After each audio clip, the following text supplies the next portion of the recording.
Atol sa pagbukas sa pinakabagong salon sa obrero ning Dakbayan ni atong adlong Lunes, Hulyo 20 gipadayag sa tag-iya sa mga patigayon nga si Flora May Bayer nga iyang plano nga mag-hire og empleyado gikan sa sektor sa persons with disability kon PWD aron matagan sila og kahigayunan nga mabansay og makatrabaho.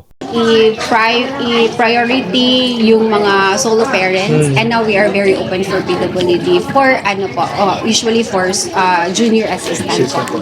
Yes. Ang maong laraw sa mga kumpanya dako ang kalambigitan sa kasamtangang ginapanday nga ordinansa sa konseho sa syudad nga nagtumong sa paghatag og insentibo sa mga patigayon nga mag-hire og PWDs. Sumala pa ni Persons with Disability Affairs Office kon PDAW Head Attorney Redendo Martinez. Padayon pa kining ginadungog sa nagirang komitiba sa konseho arong hingpit na nga mapatuman. Amo na lang yung ginakuha nato is ang certain percent nga mahimong discount sa atong establishment. Lisod magug kaayo og ang tibuok sweldo sa ato ang PWD mo i-deduct. So medyo malugi ang atong gobyerno, ang programa dili maapod-apod, no? Ug kung ugaling hingpit nang mapasara mo ordinansa, gilauman nga dili lamang ang sektor sa PWD ang makabenepisyo nini kun dili lakip na usab ang mga senior citizen sa syudad.